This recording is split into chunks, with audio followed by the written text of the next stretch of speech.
Саламатсыздарбы, эфирде күндеме маалымат кызматынын жыйынтыктоочу чыгарылышы студияда Айда Исамиева. Бул чыгарылышта Кыргызстандын бажы бирлигине кирүүсүнө Орусия жардам берет. Ал эми Газпром көгүлтүр отун үзгүлтүксүз берет деп убадалоодо. Премьер Оторбаев Москвада сүйлөшүүлөрдү жүргүздү. Энергетика министрлиги жайында электр кубатын Тажикстандан сатып алууга мажбур. Токтогул суу сактагычындагы суунун камылгасы жетишсиз болууда. Ысык көлдүн Саруу айылынын аксакалдары губернатор Каптагаевтан кечирим сурашты. Ал эми жаштары мындан ары трассаны жабышпайт, жайкымал тынч өтөт.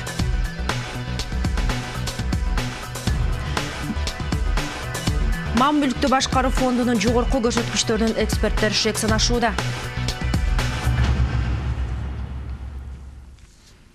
Кыргызстандын бажы бирлигине кирүүсүндө боло турган маселелерди алып салууга Орусия жардам берет. Бул туурасында Москва шаарында Орусиянын өкмөт төрагасы Дмитрий Медведев биздин өлкөнүн премьер-министри Жомарт Оторбаев менен жолугушуусунда билдирди. Эске салса, министрлер кабинетинин жетекчиси 2 күндүк жумушчу сапар менен Орусияга барган. Кошумчалап кетсек, бул Оторбаевдин премьерлик кызматтагы алгачкы чет элдик сапары. Сүйлөшүүлөрдүн негизги раундтары бүгүн болду.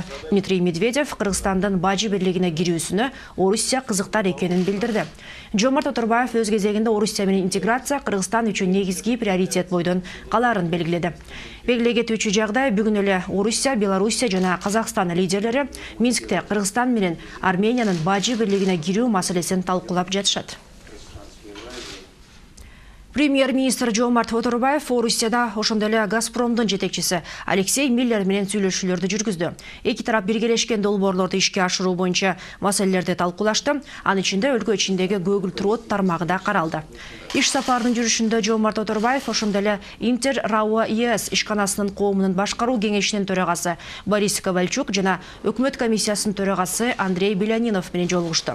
Эртең өлкө башчы Орусия Федерациясынын биринчи орун басары Игорь Шувалов менен жолугушат. Сапарынын жыйынтыгы боюнча журналисттер жана Орто Азия боюнча адистер менен баарлашат. Алексей Миллер менен болгон жолугушууда эки тарап тең коюлган милдеттерди так аткарууга макулдугун беришти. Газпром компаниясынын Кыргызстандын көгүлтүр от базарына чыгышы чындыгында тарыхый окуя.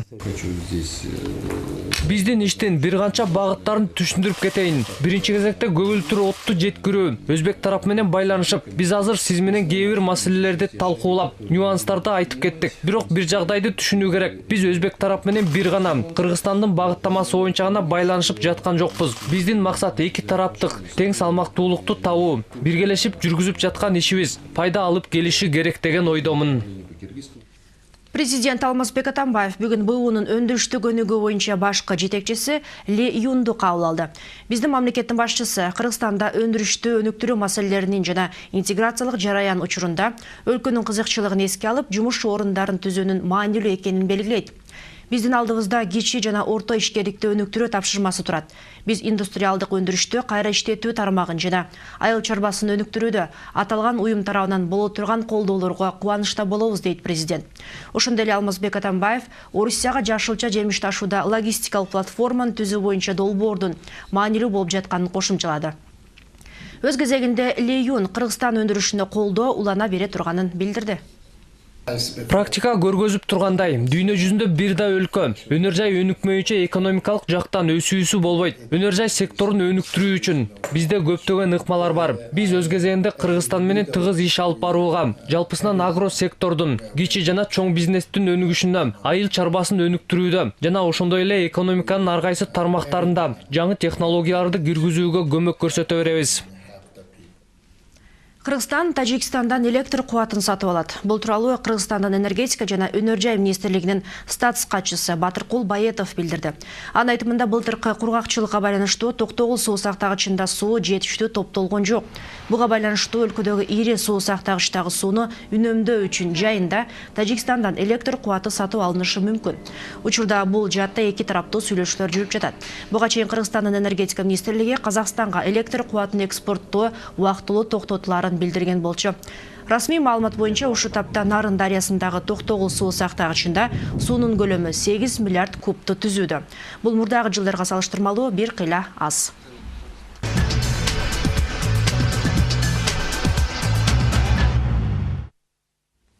Укуктуулуктун түптөлүшү же саясий максаттуулук. Мына ушундай аталышта бүгүн тегерек стол өттү. Ага азыркы баш мыйзамды түзүүчүлөрү катышышып, конституцияны ортого салышты. Анда кемчиликтери жана артыкчылыктары тууралуу кеп козголуп, кызуу талкуу жүрдү. Жыйындын жүрүшү тууралуу Самат Качкыновдун материалы.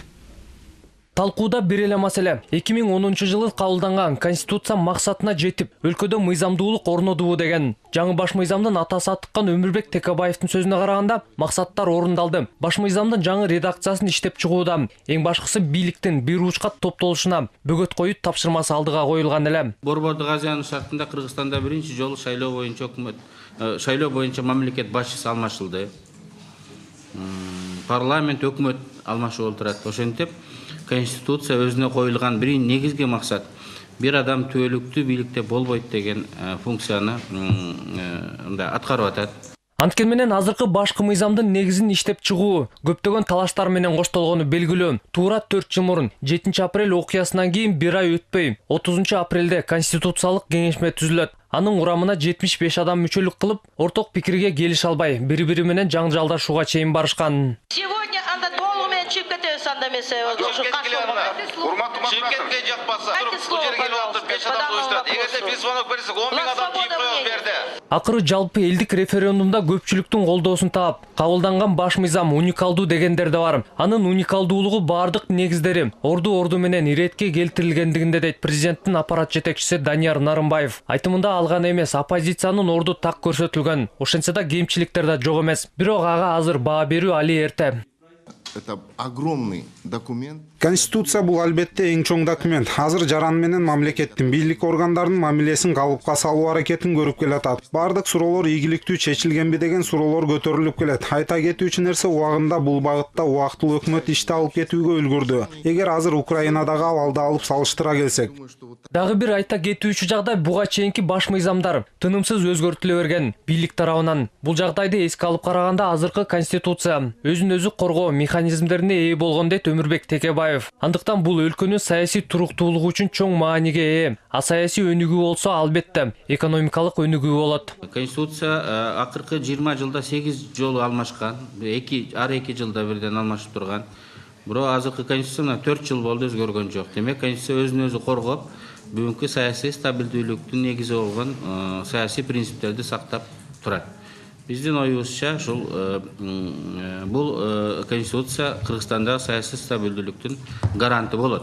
Ошентсе да баш мыйзамды толук кандуу иштетүү мүмкүнчүлүгүнө тоскоолдук жаратуулар болууда дегендер да жок эмес. Тегерек столдун катышуучусу юрист Нурбек Токтаконовдун айтымында учурда конституция тек гана саясий түзүлүштүн документи катары иштөөдө. Баш мыйзамдын башкы жетишкендиги катары атаандаштык талаасынын түзүлгөндүгүн гана эске алса болот. Когда мы говорим о том, Конституция бул коомдук келишим, биз келишкенбиз, башкаруу кандай болот? Эгер жарандар буга катышса, анда баш мыйзам толук кандуу иштеп жатат десек болмок. Бирок Кыргызстанда андай болуп иштебей жатат. Бул келечек үчүн мааниси чоң. Конституция иштеп баштаганда эле анын жоболору бузула баштаган. Мисалы сотторду тандоо кеңеши. Бул жерде саясий максаттуулук үстөмдүк кылып кеткен. Жаңы баш мыйзам менен жашап жатканыбызга 4 жыл толо элек. Бул убакыт аралыгында баардык жагын төп келтирүү мүмкүн эмес. Андыктан акырындык менен парламенттик башкаруу системасы өнүгүп, конституциялык түзүлүш бекемдегенден кийин абал сөзсүз өзгөрөөрү белгиленет. Самат Качкынов, Урмат Мамбеталиев, 5-канал. Балыкчы Бөкөнбаев Каракол автожолу мындан ары митингчилер тарабынан жабылбайт. Мындай убаданы Жети-Өгүз районунун Саруу айылынын аксакалдары өкмөттүн Ысык Көл облусу боюнча ыйгарым өкүлү Эмилбек Каптагаев менен болгон жолугушууда беришти. Алардын сөзүнө караганда бардык маселелер эми протесттик акциялар жана жол жабуулар менен эмес, укуктук талаада чечилип турат. Саруу айылынын жаштары да жайкы туристтик маалда Жети-Өгүз районунда эч кандай протесттик акциялар болбой турганына убада беришти. Өлкөнүн соттор кеңеши Бишкектин Ленин райондук сотунун судьясы Жиеналиевди кылмыш жоона тартууга макулдук берди.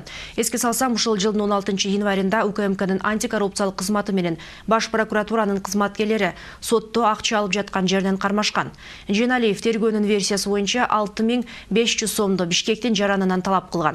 Сот аны мас абалында унаа айдаганы үчүн айдоочулук күбөлүктөн айырбай, анын ордуна айып пул салууга убада берген. Жиеналиевди тинтегенде чөнтөгүдөн 18500 сом жана $200 чыккан. Ош шаардык прокуратурасынын улук прокурору пара менен кармалды. Бул тууралуу УКМКнын алдындагы коррупция каршы кызматтан кабарлашты. Маалыматка ылайык аталган прокурор кызматтык иликтөө жүргүзүп жатып, Ош шаарынын тургунунун жеке жашоосуна байланышкан купуя маалыматка ээ болгон.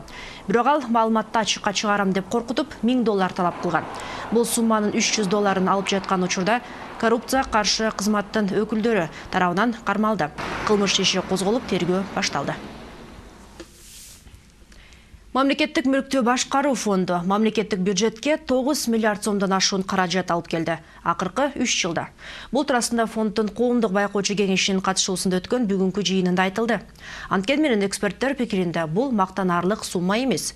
Анан дагы фондду башкаруу жагы аксап жатканы, айрым учурда айрым объектилерди атайлап банкротко учуратуу аракеттери көрүлөрү белгиленет. Аскат Алагөзов теманы улантат. Мамлекеттик мүлктү башкаруу фонду өкмөттүн ыйгарым укуктарын алган мамлекеттик объектилердин жана мамлекеттин үлүшү бар объектилердин ээси болуп эсептелет. Негизинен фонд объектилерди менчиктештирүү жана мамлекеттик үлүшү бар акционердик коом жоопкерчилиги чектелген уюмдарды башкаруу аркылуу киреше алат. Фонд жетекчилиги айтымында акыркы 3 жылдагы менеджмент иши мактоого арзырлык. 20 жылдын ичинде мамлекеттик мүлк фондусу республикалык бюджетке 4 миллиард сом которду. Ал эми 2010-2013 жылдын ичинде, 2014 жылга чейин 3 жылдын ичинде мамлекеттик мүлктү башкаруу фондусу 9 миллиард сомдон ашык акчаны республикалык бюджетке которду. После 2010 года были 2010 жылдан кийин мамлекеттик үлүшү бар жана кирешелүү айрым объектилер улутташтырылган. Альфа Телеком, Дастан сыяктуу. Андыктан акыркы 3 жыл фонддун ишмердүүлүгүн мурунку 20 жылга салыштырмалуу пайдалуу кылып көрсөтүүдө. Коррупцияга каршы ишкерлер кеңешинин мүчөсү Иван Дробитко да бул фонддун ишмердүүлүгүн баалай турган көрсөткүч эмес дейт. Бул бир нерсени гана түшүндүрүшү мүмкүн. 2010 жылга чейин фонд таптакыр эле иштеген эмес дегенде. Тагыраак айтканда мамлекет кызыкчылыгына иштеген эмес. На 9 миллиардов для всего государственного имущества. Это вообще как 9 миллиард деген бүтүндөй мамлекеттик мүлк үчүн тыйын элем. Бул кеп кылчу сумма эмес. Биздин мамлекеттик байлыктар, мүлктөрүбүз кеминде 10 эсе каражат алып келиши керек. 9 миллиард таптык дегени. Бул деген жөн гана көз боё. Анан дагы кирешелердин көпчүлүк бөлүгү объектилерди менчикке сатуудан түшөөрүн айтат. Бул болсо туруктуу киреше булагы болуп эсептелбейт. Ошондой эле быйылкы жылдын 6 айынын жыйынтыгы боюнча 50%дан кем эмес ишканалардан түшкөн киреше 1 миллиард 102 миллион сомду түзгөн. Анын ичинде Манас май куюучу комплексинен 1 миллиард 50 миллион сом. Башкача айтканда май куюучу комплексти айтпаганда калган 152 мамлекеттик ишканадан болгону 53 миллион сом тегерегиндеги киреше түшкөн. Анан дагы Манастан түшкөн 1 миллиард 440 миллиону алдын ала төлөнгөн акча. Менчикке чыгаруу боюнча айтсак, быйыл болгону 4 гана объект сатылганы айтылат. 2010 жылдан кийин могуреки сиз айткан менчиктештирүү процесси, приватизация процесси абдан таза, айкын жүрөт. Мисалы, биз аны мүлк фондусу өзү толугу менен менчиктештирүүгө чыгарбайт. Өзүңүздөр билесиздер, чоң ведомство, чоң мисалы баалоону уюштуруу боюнча комиссия, менчиктештирүү боюнча комиссия түзүлөт. Ал жерге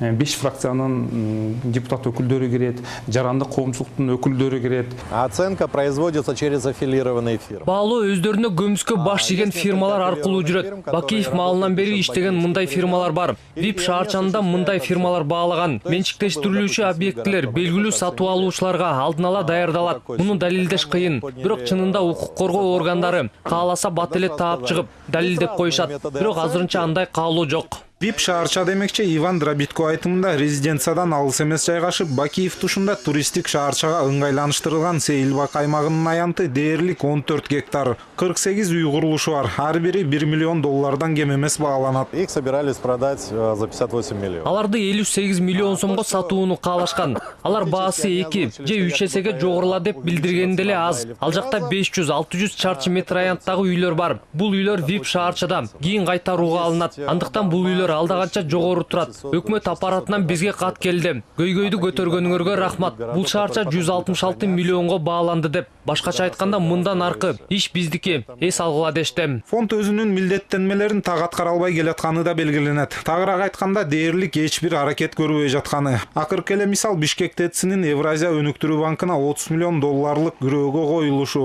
Ишеничтүү булактар билдиргендей, Бишкек жылуулук борбору электр борборлоруна таандык. Акыркысы мамлекеттин үлүшү бар жана стратегиялык маанидеги ишкана. Электр борборлор Бишкек ТЭЦ-ин күрөөгө коюуда парламенттин макулдугун алган эмес. Өз кезегинде мам мүлктөргө ээлик кылуу ыйгарым укугун алган фонддагы Бишкек ТЭЦ-нин карыз кайтарылбаган учурда менчикке өтүп кетүү тобокелдигин эске албаганы белгиленет. Мындан сырткары антикоррупциялык кеңештин альтернативдүү анализинде мам мүлктү башкаруу фонду мамлекеттин үлүшү бар ишканалардын жетекчилер кеңешин кантип калыптандырып жатканы белгисиз болуп жатканына тынчсыздануусун билдирет. Бир эле мисал, акционердик коомдор тууралуу мыйзамга каршы Нарынгидра курулуш ишканасынын учурдагы жетекчиси убагында мамлекеттик активдерди 3 миллиардтан дээрлик 2 эсе азайтып жиберүүгө жол бергендиги үчүн кызматтан кеткени жана соттолгонуна карабай кайра эле өз кызматына кайтып келүүсү. Кийинкиси мамлекеттик ишканалардан отчет алуу квартал сайын жүрбөй, жыл соңунда дүңүнөн эле формалдуу кабылданышы. Бул болсо тобокелдиктерди убагында байкоо мүмкүнчүлүгүнөн ажыратат. Аскат Алагөзов, Азамат Имангожоев, 5-канал. Мамлекеттик мүлікті башқару боюнча фондтун ишмердүүлүгү тууралуу эксперттер эмне дешпесин, ведомство кызматкерлеринин чындап мактанчу нерселери деле бар. Жакында эле футболдук командасы Жумабек Ибраимов элесине арналган турнирде жеңишке жетишти. Финалда Мам мүлк фонду 6-4 эсеби менен Мам байланыш агенттигин жеңип алды. Буга чейин болсо экономика жана каржы министрлигинин командаларын утуп алды. Сын пикирде жараткан санариптик берүүгө өтүү маселеси өкмөттүн жыйынындагы талкууда. Каржы министринин айтымында аталган көлөмдүү долбоор өтө эле көп каражатты талап кылууда. Жомарт Отурбаев болсо Маданият министрлиги сунуштаган долбоор чийке экенин белгилеп, кайрадан иштеп чыгууну тапшырды. Айрыкча каржылоо жагында чечилбеген көйгөйлөр толтура экени белгилет. Санарипке өтүү маселесиндеги тоскоолдуктар туурасында Айгерим Жаныкул кызы. Мындан 2 күн мурун өкмөт жыйында сунушталган Маданият министрлигинин санариптик берүүгө өтүү боюнча программасынын акыркы варианты эч кимди канааттандырган жок. Каржы министринин баамында андагы эсептөөлөр көп каражатты талап кылууда. Алдын ала болжолдоолор боюнча калктын аз камсыз болгон катмарына эле мамлекет 500 миллион сом бөлүш керек. Антке менен азыркыдай шартта бул сумма казынага жетишерлик оор жүктү пайда кылат. Бул программага ылайык негизги күч бизнеске келет. Ал эми мамлекет болгону калктын аз камсыз болгон катмарына санариптик берүү менен жабдууга жардам бере алат. Бирок силер буга чейинки бөлүнгөн каражаттан тышкарыда 80 миллион сом магистралдык радио чогулгуларына биригүүсүнүн кызматына төлөш керек деп атасыңар. Бул протоколду кайра карап чыгып эсептеп чыгыш керек. Бирок кайра карап чыккан менен деле мүмкүнчүлүк бизде таптакыр эле жок кесе. Учурда бюджеттен 100 миллион сом бөлүнгөн менен эсеби ачылбай жатат. Анын 70 миллион сому контентке берилсе, калган 30 миллион сому материалдык базаны чыңдоого жумшала турган болууда. Каржы министринин айтымында бул суммага техниканы модернизациялоо мүмкүн эмес. Берилген акча жалаң телевизиондук контентти жабууга эсептелген болчу. Муну менен каражат максатсыз колдонуп жатат. Маселен, техникалык тарабын жабдуу, сатып алуу жана түйүндөрдү оңдоо иштерин бизнес структуралар өзүнө алышы керек. Талкуудан соң санарипке өтүүгө даярдыкты сынга алган Жомарт Отурбаев аталган жумуштарды тездетүүнү тапшырды. Суроо жараткан каражат маселелерин чечүүнү буйруп, антке менен Маданият министрлиги каражат тартыш болуп жаткан менен телеканалдарды жаңылоого, анан мамлекеттик буйрутманы аткарууга каражаттын максаттуу жумшалып жатканын айтат. Анткени кийинде эле колдоо көрсөтүүчү донорлордон каражаттын эсебинен белгиленген жумуштарга жумшоого болот. Болгон акчаны эле бөлүп ошону иштеп чыгыш керекпиз биринчиден. Мен азыр айта албайм Министерство финанстын ордуна качан алар табышат. Тапкан күнү мен азыр бизге бөлүнгөн акчаны азыр иштетип атабыз. Иштетелик деп турабыз. Анткени подготовительный жумушу көп. Конкурстун шарттарын ар бирөөнү иштеп чыктык. Ар бир оборудование определили, кайсы технический заданиялар жазып чыктык. Эксперттер менен жолугушуп атабыз. Телерадио компаниялардын баары менен иштеп атабыз. Ошонун баары негизинде графиктер түзүлөт, анан Минфинге берилгенден кийин алар каржылап баштайт. Туура 1 жылдан соң Кыргызстан толугу менен санариптик берүүгө өтүп калуусу керек деген шартта дагы 400 миллион сом керек. Учурда мамлекеттик буйрутма жөнүндө жобого ылайык улуттук аудио-визуалдык продуктуну өндүрүшкө алып чыгуу үчүн сынак даярдалган. Бүгүнкү биздин эң негизги максат жана социалдык пакеттин иштеп чыккан документин кандай шартта түзүлөт, ушул кандай шартта түзүлөт деген документти бүт министерстволор менен иштеп чыгып согласование өтүп, азыр аппарат правительстводо турат. Алар бизге бекитип берсе, биз жана социалдык пакетке кире турган акысыз биздин ар бир жараныбызга жетишкен социалдык пакеттин маселесин чечкенден кийин параллельно биз ушул 70 миллион сомду модернизацияга жумшайбыз. Канткен күндө дагы санариптик берүүгө өтүүнүн кечеңдеп жатышына объективдүү себептер бар болгону менен мындай телеберүүгө өткөндөн соң чоң мүмкүнчүлүктөр ачылат. Ошол эле медиа базардын өнүгүшүнө чоң түрткү берилерин, берүүлөрдүн, видео сүрөттөрдүн сапаттары жакшыраары белгиленет. Айгерим Жаныкул кызым, Ярослав Калиновский, 5-канал. Бир жылдан кийин өлкө санариптик берүүгө өтүшү керек. Бирок өкмөт азырынча буга даяр эмес. Ал эми коомчулук даярбы? Азыр аналогдук сигнал өчүрүлгөндөн кийин үйдөгү эски телевизорлорду жаңы ыкмага кантип ылайыкташтыруу керек? Жаңы сыналгы сатып алууда эмтиден көңүл буруучу жагдайлар Айдай Аманкулованын материалында. Өлкө санариптик телекөрсөтүү дооруна бут коюу алдында Кыргызстан эл аралык келишимдерди толук сактаса, бир жылдан кийин аналогдук сигналдарды өчүрүүгө мажбур. Эгер мамлекет жаңы ыкмага өтүүнү камсыздаса, жакын арада өлкөнүн булуң бурчундагы жашоочулар санариптик сигналды кабыл ала алат. Жогорку сапаттагы каналдар баардык көрүүчүлөргө жеткиликтүү болмокчу. Прогресске жанашуунун жолдорун сунуштап, бул күндөрү жаңы социалдык ролик пайда болду. Анда көрүүчүлөр үчүн бир нече пайдалуу кеңештер сунушталган. Санариптик телевидениеге кошулуу оңой. Бөлмөдөгү 7 тышта дециметрлик антенна жана телевизор керек болот. Телевизордун моделине жана жашына жараша DVB-T2 стандарты, FP4 форматын колдогон атайын жабдык зарыл. Мурдагы модельдеги сыналгылар үчүн ресивер өтө маанилүү. Байкабай эски форматын сатып алсаңыз, кийин азын-оолак канал көрүү менен чектелип калышыңыз мүмкүн. Же жаңы форматтагы сигналды таптакыр кабыл албай коюшу ажеп эмес. Бул арада дагы бир маселе бар. Санариптик берүүгө өткөндөн кийин коммерциялык операторлор азыркыдан таптакыр башка ресивер сунушташы мүмкүн. Буга байланыштуу адистер азырынча бул жабдууну алууга ашыкпай туруу кеңешин беришет. Коммерциялык пакет ишке ашканда, ошол коммерческий оператор өзүнүн приставкаларын сунуштайт. Ал приставка именно ошол баягы 60-70 каналды көрүш үчүн атайын даярдалган приставка болот. Эгерде азыркы мына базарда сатылып аткан приставкаларды 1,5 миң сом, 2 миң сомго сатып ала турган болсок, ал ошол коммерческий пакетте иштейби, иштебейби белгисиз болуп атат да. Заманбап телевизорлор үчүн машакат азыраак. Кийинки муундагы сыналгылар эч кандай кошумча каражаты жок эле стандарттуу санариптик берүүнү көрсөтөт. Антенна болсо болгону. Тек дүкөнгө барганда жаңы стандарттуу телевизорлорго артыкчылык берүү жөндү. DVB-T биринчи форматтагы чыккан телевизорлор болгону 8-9 каналды эле кабыл алат. Анын сигналдын кодировкасы дагы башкача болот. DVB-T 2 деген форматтагы телевизор 15 каналды бир частотага кабыл алат.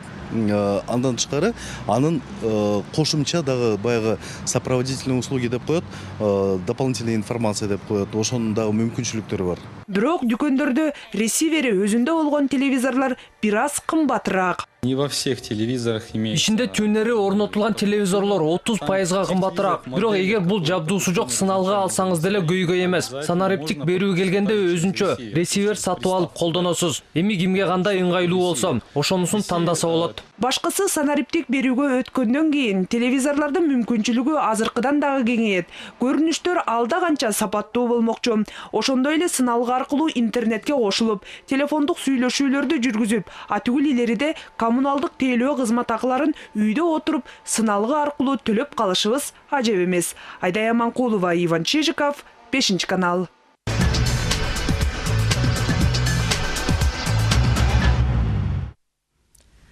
Ош шаарын 2014-2017 жылдардагы өнүктүрүү программасында көбүнчө социалдык маселелерге басым жасалат.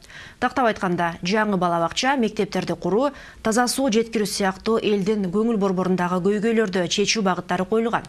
Бул программа ишке ашса, шаардын шарты оңолуп, инфраструктура жакшырат дейт шаар мэри Айтмамат Кадырбаев. Экинчи борбор кала келечекте кандай өнүгүү жолуна түшөт? Динара Касымованын кийинки материалында. Ош шаарын 2014-2017 жылдарга өнүктүрүү стратегиялык программасы Оштун социалдык экономикалык талаптарын негиз катары кароо менен түзүлгөн. Анда белгиленгендей, мэриянын жана шаардык кызматтардын ишмердүүлүгү мыйзам чегинде болуп, баардыгы ачык айкын болушу керек. Ал кагаз жүзүндө эле калбай, жөнөкөй болуп, ишке ашып, карапайым калкка жеткиликтүү болушу керектиги эске алынган. Биринчи кезекте бул мыйзамдуулук, экинчиси бул ачык айкындык болуш керек. Үчүнчүсү бул коомчулук менен, эл менен бирге болуш керек. Эгерде ошол программанын аткарыла турган программанын ичинде ошол мыйзамдуулук сакталбаса, ачык айкындык болбосо, ошол коомчулук болбосо, бул программа көбүнчө ишке ашпай калат.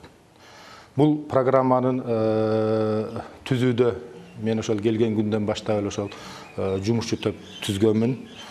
Айтмамат Кадырбаев белгилегендей, Ош шаарында чечүүнү күтүп турган көйгөйлөр арбын. Алардын эң башында курч болуп турганы бул калкты таза суу менен камсыз кылуу, жолдордун абалын жакшыртып, шаар ичиндеги унаа тыгындарын азайтуу. Биринчи кезекте бул таза суу. Бул багытта дагы Азия өнүктүрүү банкы менен иштеп атабыз, Европейский банк реконструкция менен иштеп атабыз.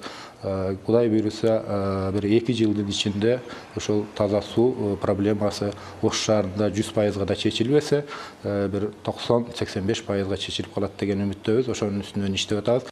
Негизги багыт шаардын инфраструктурасына бурулуп, жана социалдык объектилерди курууга басым жасаларын айтат шаар башчысы.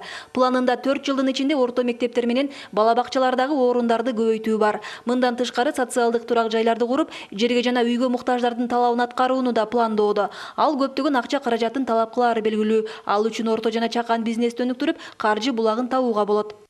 Финансы маселесин чечиш үчүн, экономиканы көтөрүү максатында биз биринчи приоритеттүү багыт деп туруп, ошол орто жана чакан бизнеске биз көңүл буруп атабыз. Анан эми мына программада талкууланып жатканда ар кандай маселелер болду. Бүгүнкү күндө биз кайра ХБКны возобновить этишибиз керек, шол комбинатты, насосный заводду кайрадан жандандырыш керек деген дагы суроолор пайда болду. Мен бул суроолорго мен такыр кошула албаймын. Бул эми жок болуп кеткен ишканалар, мындай кайрадан мындай гиганттарды мына жакынкы ортодо биз кура албайбыз. Ошондуктан биз негизги басымды орто жана чакан бизнеске биз көңүл буруп атабыз. Бул программа эң ириде шаар тургундарынын сунуш пикирлеринин негизинде түзүлдү. Шаардыктар менен жолугушууларда айтылган көйгөйлөрдү чечүү жолдору камтылып, калаанын көйгөйүн жакшы түшүнгөндөрдүн, окумуштуулардын ой пикирлери эске алынган. Ал иштелип чыккан соң жалпы коомчулукка, бейөкмөт уюмдардын өкүлдөрүнө, эл өкүлдөрүнө талкууга коюлду. Ачык айтыш керек, кийинки мезгилдерде шаардын мэриясынан мындай документтер чыкпай калды эле. Себеби ал жерде бийликтин авторитети эмес эле, авторитеттин бийлиги болуп калган. Ошондуктан азыркы программада саясий, социалдык, экономикалык, эл чарбасынын түрдүү тармактарынын жалпы абалы ошолорду оңдоого биздин кудурет келеби жокпу деп өзүнүн чөнтөктөрүн эсептеп, кайсынысын шаардын бюджеттин эсебинен, кайсынысын сырттан келген каражаттардын эсебинен аткарабыз деп бир топ маселелерди камтыган программа түзүптүр. Бул стратегиялык планды шаардык кеңеште идеалдуу деп тапты. Өздөрүнүн сунуш пикирлерин айтып, бир добуштан колдоп беришти. Элдин көңүл борборунда турган негизги көйгөйлөрдү чечүү жолдору сунушталганы жакшы жашан. Жаңы мектептерди, бала бакчаларды куруу, таза суу берүүнү, коомдук транспорттун, газ, электр энергия менен камсыздоонун сапатын арттыруу сыяктуу конкреттүү пландар бар. Бул программа турмушка ашса, элдин жашоо шарты оңдолуп, шаардын инфраструктуралык абалы жакшырмак. Биз бул программа кагаз жүзүндө калбай турмушка ашыруу үчүн такай көзөмөлгө алып, жакшы жагына толуктоолорду кошобуз. Ош шаары жакынкы 4 жылдын ичинде экономикасы өнүккөн, калкынын жашоо турмушу жакшырып калган шаар болууга тийиш. Бул кыйынчылыктарды артка калтырып, шаарды өнүктүрүү үчүн 7 миллиард сомдон ашуун акча каражаты кетери эсептелинди. Мен ойлоймун, ошол программа, ошол 2014-2017 жылга түзүлгөн программа бул толук ушул шаардыктар үчүн иштейт. Ага бүт негиз бар. Бул программада ошол долбоорлор бүт финансы булактар менен негизинен камтылган. Ошол программада общий жалпы суммасы болсо, бул где-то бир 7 миллиард сомдун тегерегинде болот. Кудай буйруса, ошол программанын негизинде мындан ары дагы иштейбиз. Бирок бул коомдо ар күнү ар кандай өзгөрүүлөр болуп турат. Бул менен программа токтолуп калбайт. Күндө ошо өзгөрүүлөр болсо, кандай ой сунуш пикирлер болсо, ошолордун бүт баарын дагы киргизебиз. Шаардыктардын көңүл борборунда турган эстакада көпүрөсүндө кала башчысы көңүл сыртында калтырган жок. Көпүрө калыбына келтириле турган болуп, программага киргизилди. Ал жергиликтүү бюджеттин эмес, сырттан келген гранттардын эсебинен курулат. Динара Касымова, Талай Шабанов, 5 канал. Өлкөнүн УКМ тоолордо көчкү жүрүп, сел каптоолор ыктымалдыгын эскертет. Нөшөрлөп жааган жанга байланыштуу Бишкек-Ош автожолунун айрым кесимдеринде суу каптоо коркунучу бар. Сел башка дагы тоолуу тилкелерде күтүлөт. УКМден белгилешкендей, күрткө кооптулугу бар кесимдерде өтүүдө. Транспорттук каражаттар арасында 500 метрлик аралык сакталышы керек. Мына ушундай жаңылыктар менен күндөмү өз ишин жыйынтыктайт. Алдыда аба ырайы тууралуу маалымат күтөт. Кечиңиздер көңүлдүү улансын, саламатта болуңуздар. Хондроксид орну басып гана койбостон, муундарды артроздон жана остеохондростон дарылайт.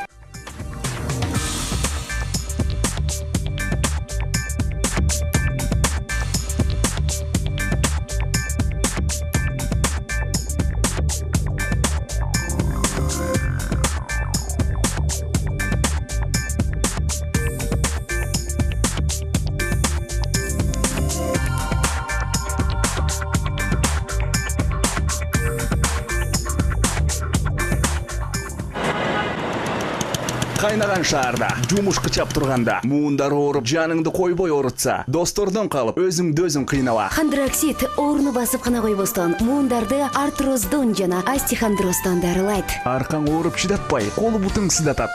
Дарыканадан Хондроксид муундарды келип дарылайт.